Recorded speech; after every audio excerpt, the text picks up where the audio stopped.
Hi students, today we are starting our next topic, which is the last chapter of 12th standard according to board, biodiversity and conservation, pollution, solid and radioactive waste. We are starting with pollution. It is an undesirable change in the physical, chemical and biological characteristic of air, water, land and soil.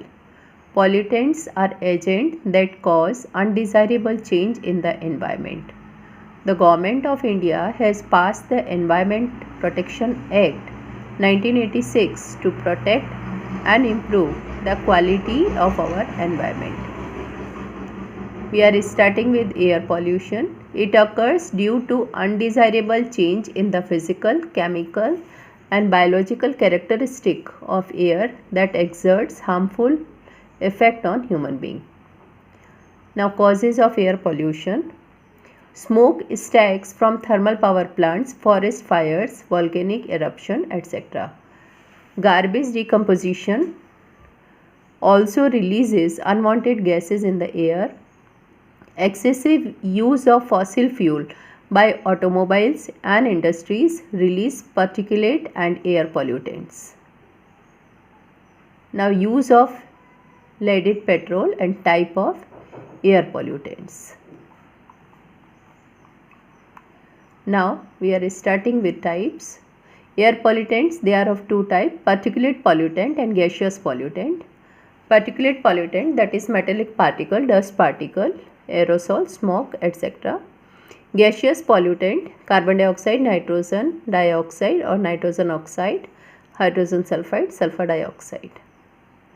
Now, harmful effect of air pollution on health: carbon dioxide, carbon monoxide, because of that headache, giddiness, cardiovascular problem, asphyxia, disorder of the body.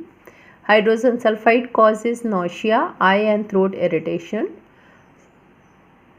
Sulfur dioxide causes respiratory tract diseases like asthma, bronchitis, cancer, emphysema, etc. Fine particulates released by industry cause breathing and respiratory problems, inflammation and damage to the lungs. In plants, reduce growth and yield and premature death occurs. Control methods of air pollution. There are several methods used for controlling air pollution in India. These are: electrostatic precipitator is an electrical device to remove particulate matter present in exhaust of thermal power plant. Now this is electrostatic precipitator. We can see this is negatively charged wire. Discharge corona means discharge waste, dirty air. This is clean air, and here collection plate ground.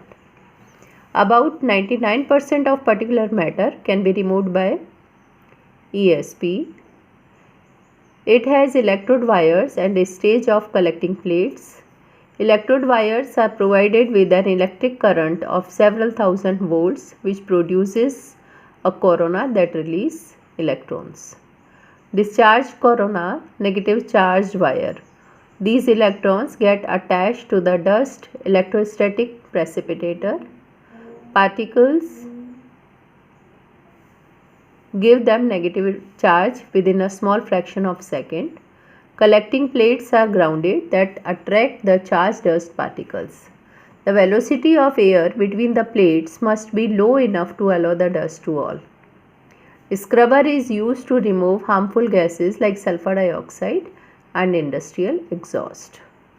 Now this is clean air, this is dirty air, particulate matter, this is water or lime spray. The exhaust is passed through a spray of water or lime. Water dissolves the gases and lime reacts with sulfur dioxide to perform a precipitate of calcium sulfate and sulfide. Drawbacks: recently the dangers of particulate matter that are very small and cannot be removed by this precipitator.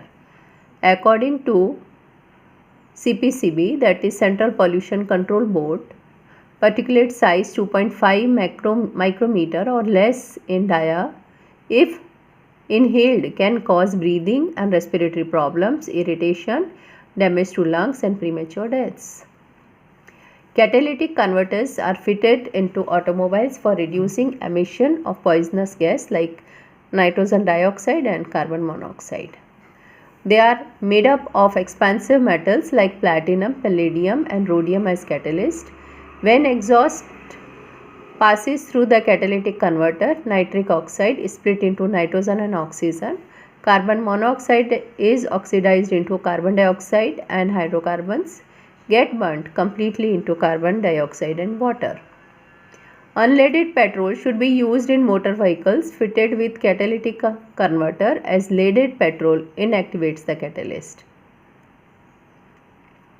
Now a case history: control of air pollution in Delhi. Delhi leads the country in high levels of air pollution due to large number of vehicles. In 1990s, Delhi ranked 4th among the 41 most polluted cities of the world. As per the directives of Supreme Court, all buses of Delhi were converted to run on compressed natural gas, that is CNG, by 2002. Now, benefits of CNG over diesel or petrol: it burns most effectively and leaves no unburnt remains. Cheaper than diesel or petrol, cannot be siphoned off by thieves and adulterate like petrol or diesel. Other ways to reduce vehicular pollution, that is phasing out of old vehicles, use of unleaded petrol, use of low sulfur petrol and diesel. Now application of stringent pollution levels norms for vehicles, use of catalytic converter in vehicles, auto fuel policy of Government of India. Euro 2 norms stipulate the sulfur be controlled at 350 parts per million ppm in diesel and 150 ppm in petrol.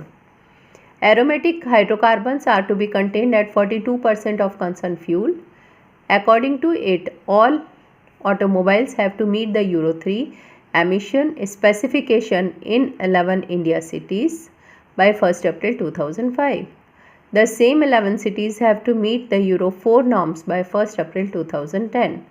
The rest of the country will have Euro 3 emission norm compliant automobiles and fuels by 2010.